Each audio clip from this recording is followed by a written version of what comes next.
What's up, Wealth Nation? Today we actually have some hot topics that I want to run by Mr. Darius because we just want to have a little bit of fun, have some conversation about money, but also just, vibe off of each other and figure out, where we are with this specific topic that we're talking about today. So, Darius, are you ready? I am ready. We're going to be talking about how to build wealth, and basically it's going to be our version of it. Exactly. So I just talked to Darius right before we hit record about, the question today is basically compound interest. What is it? How do you build it? And how does it make you build wealth? Well, compound interest I think, is the gem to building wealth. Because the thing about compound interest is the fact that you earn interest on top of the interest that you earned previously. Exactly. So, now, if you don't know what compound interest is, check out this video where we explain it. We talk about compound interest a lot on our channel, but we just want to continue to hit home with the thought of what compound interest is, because I know for me, in my financial education, I didn't really know what compound interest was. It sounded super sexy and I was excited about it, but I was like, wait, what is that? One more time? So I'm sorry. Go ahead, finish your thought. So just to talk about compound interest is something that you can earn in your savings account. Yes. Because as long as your money is sitting inside your savings account, you can continue to earn interest on that amount. Now, granted, the money inside your savings account isn't earning very much interest, Not these but days. that's the idea of earning compound interest. The money has to sit there in order for you to earn it. Mm-hmm. The money has to sit in order for you to earn it. Again, like we said, we talk about this all the time, but for whatever reason, it didn't click for me in my journey, because I just thought, the money's in the savings account or it's invested and I'm earning the compound interest. But every time you touch that money, meaning something comes up and you got to pull from your savings, or something comes out and you got to liquidate some funds somewhere, you affect the compounding rate, right? So if you touch the money, now that whole pot that was earning compound interest is now affected, meaning you're probably earning less interest because you have less principal to deal with. So again, just keep these things in mind, because when we talk about wealth building, it's about preserving your money. It's about maximizing your money. And if you're constantly toe dipping, you're affecting the growth. Yeah. Now, the next point that I want to make is the fact that the secret to building wealth is being in multiple places at once. So you want to be in a place where you can earn compound interest, but you want to be also in a position where you can take advantage of cash flow opportunities or opportunities to make more money or to invest. So one of the tools that we use for that is whole life insurance, because of the fact that the money that's sitting inside of our policy can continue to earn interest, and we can leverage those funds in order to borrow from the insurance company. Yeah. Now, there's a lot that I said that needs to be what did you say? Uncompacted? Unraveled. There you go. In that conversation is the fact that you use your money as collateral to borrow from the insurance company. So the first thing about compound interest is the fact that you can't touch it if you want to continue to earn it. So that checks that box, because we're using our money as collateral.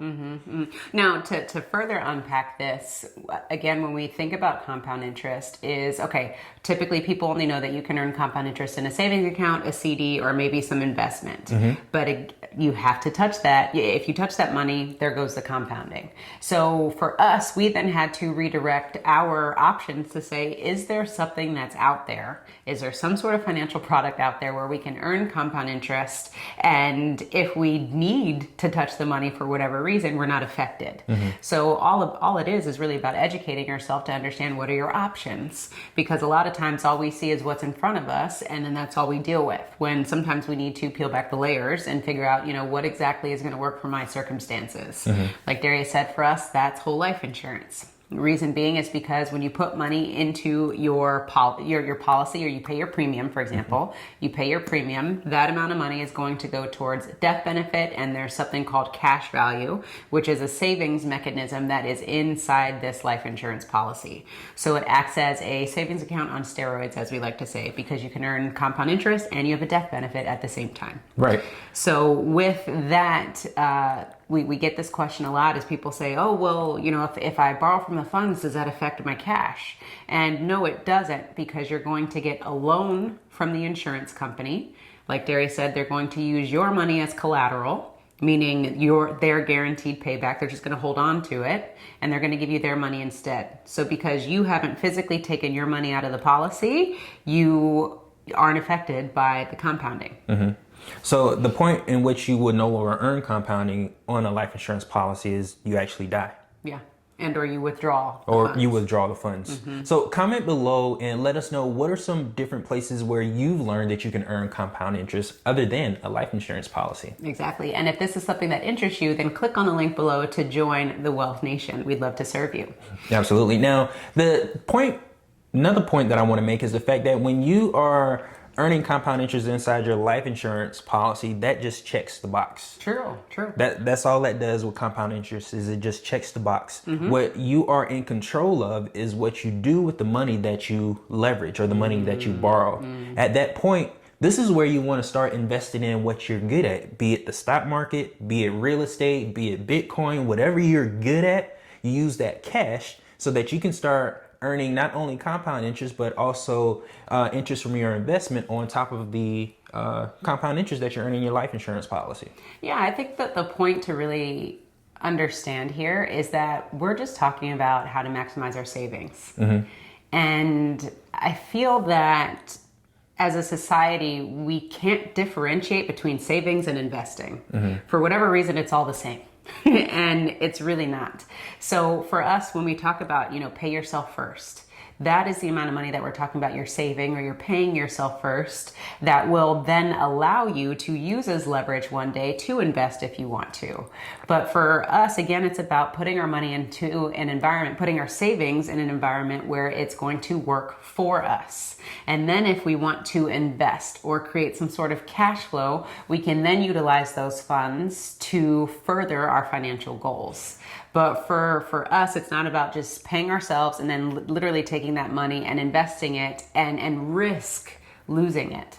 The reason why we use a whole life insurance whole life insurance policy in the first place is so that our savings can be protected.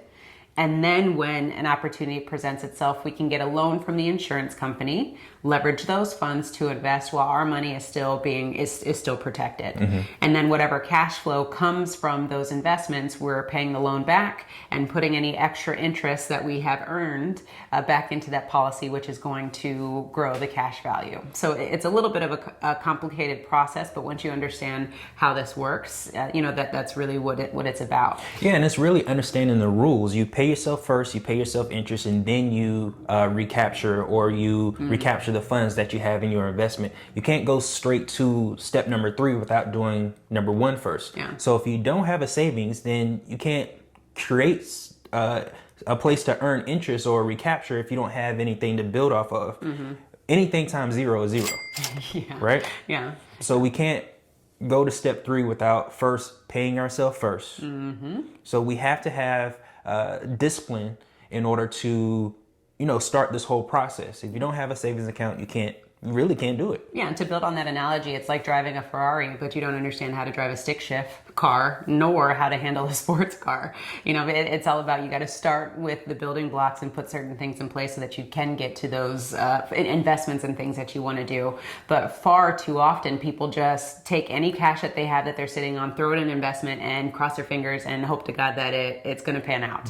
And they're trusting someone else to handle it for them. So one, you're already messing up because you don't understand the investments that you're getting into, understanding how the money works, your payout, how all of that is going to work, your exit strategy, and you're literally just taking your life savings or whatever money you have and throwing into something without protecting it first. Yeah, and I like the analogy you use. It's kind of like having a Ferrari without an engine.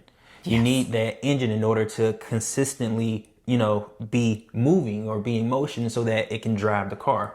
What's going to drive your vehicle is going to be your savings. Yeah. We have to consistently be saving in order to do this whole banking thing. Yeah. And to build wealth, because when you think about millionaires and people who are successful, millionaires and billionaires who are successful with money, they hold on to their money.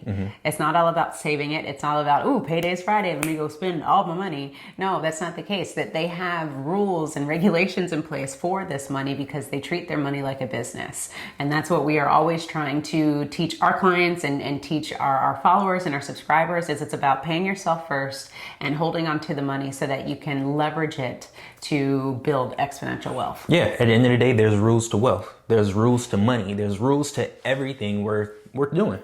Amen to that. I totally agree.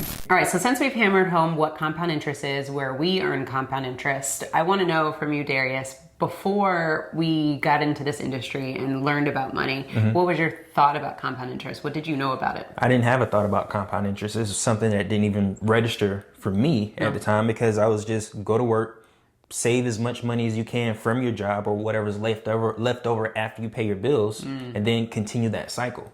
And what I didn't realize is that my perspective about money would change based on the lessons that I've learned.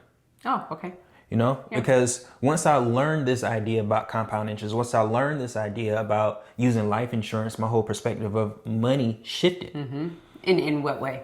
Well, it shifted in a way that I realized that I was kind of putting the cart before the horse, where I was paying all my bills and then I was savings. Yeah. So what I started doing is, saving first and then paying my bills, which guaranteed a savings account that's going to continue growing. And it kept me from getting in trouble from overspending. Because, when you look at your paycheck, you see that you have all this money. First thing you want to do is pay all your bills. And then you figure, okay, now that I can pay my bills, I can go and have some fun. Yeah. But what we have to do, or what we started to do, is we realized that, you have to put yourself first. In when I say first, meaning your future self first, then you pay your bills, and you have to create rules for yourself. Like how we mentioned earlier, you have to create rules for your family. There's rules to wealth, and you have to kind of match those rules, with your own household, so that you can get the results that you want. We weren't building for the results. We were building for, making sure the bills were paid. And immediate gratification. So you said something that I want to talk about a little bit more, where you said you were putting the cart before the horse. So what would you say to those individuals who are like, Darius, what do you mean pay myself first and then pay my bills? If I do that, my bills aren't going to get paid. Yeah, that's an example of maybe we are living above our means. Because I remember we had someone commented, or someone sent us a message saying that, this is for someone that has over $100,000 in income. No, you can have $200,000 in income and not have any disposable income because you're not saving. So what I would say to those people is take a look at your wealth management system and make sure that everything that you have is something that you need, absolutely need. And what we consider wealth management system is, a lot of people would say budget, for example. It's just a plan. What are the numbers, the inbound and exbound factors exbound, that's not even a word, inbound and outbound. And what are the inbound and outbound expenses that you have, and tallying all of that up, doing the math to figure out what are those numbers. Basically your cash flow. Exactly. So I ask you that question because we get that a lot. Like, what do you mean pay myself first? If I pay myself first, then I don't have any money for my bills. And if that's the case, bingo, jackpot, we may have a problem. Yeah, because if you don't have any money left over, that means you're just working for those bills. You're working for your house note, you're working for your car note, you're working for your electricity.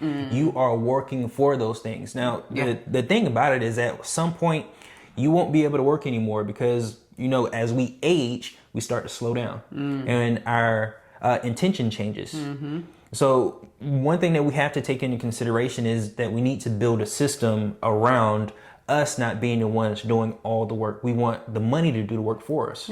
Yeah. And I really don't like to compare, what we're doing when we're working for something, but we keep calling it dependence. We're dependents. Call it slavery. Whatever you want to put out there when you're working for something, for the electricity bill, for your mortgage, for your car, and there's no room for error. If you get sick or something happens with your kids, and now those expenses are pulling from your bills, you're really strapped for cash, and that's not where you should be. And this is not a judgment zone whatsoever. We're just informing you that this is not right. And I think for us, when we were going through our whole journey, that was just normal for us. We didn't know that this isn't normal. Does that make sense? We were just like, we're just always working for the bill, and we're always just squeaking by, but this is not at all anything that anybody should be accustomed to doing or adopting.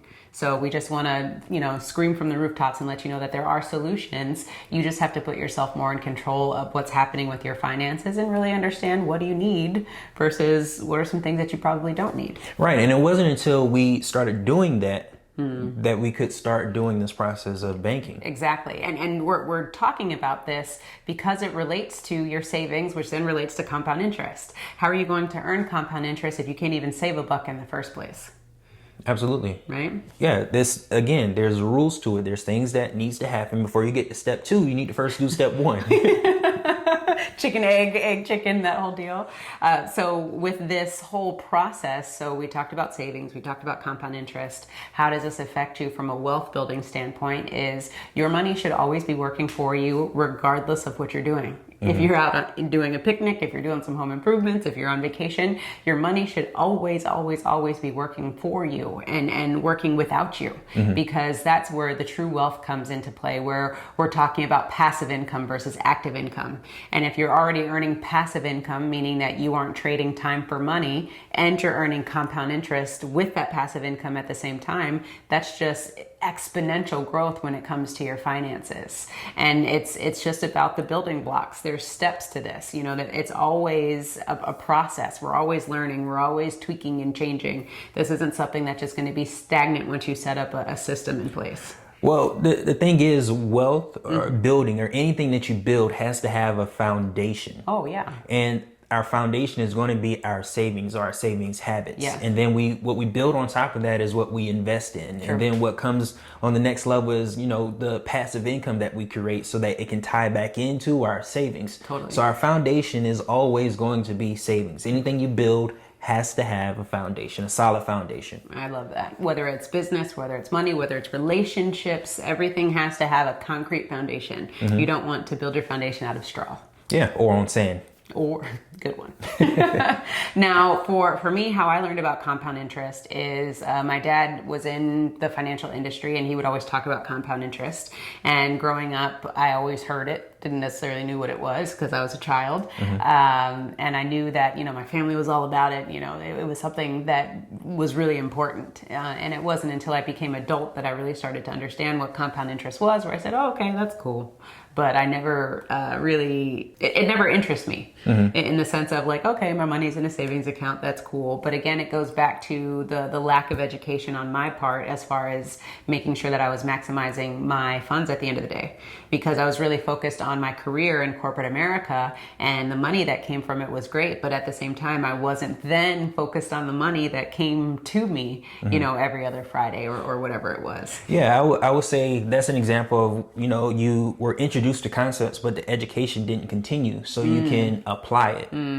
So that's something that happens in a lot of households. You know, you were introduced to a concept very, very early, but there wasn't a follow through. Yeah, that there wasn't the applied learning. Yeah, because really applied learning is when you learn something, then you apply it. So that's what I was missing, was the application of it. So, and that's with anything in life, you know, think of all the things that we don't have any applied learning towards. We learn things every single day, but what are you actually taking and applying? That's where the true knowledge comes into play, because you actually are executing and learning and molding these things that we learn every single day. Yeah, just like with banking, right now it's a theory. As you watch this video, you're getting the ideas, you're getting the concepts, you're getting the vocabulary. True. But it's not until you jump on that bike to where you can understand how to ride it. It's not until you get in the water to where you can understand how to swim. You're right, because we get a lot of people that are like, tell me everything you know about infinite banking, or people that are like, oh, I'm going to wait for the right time, or I'm going to wait for the right season.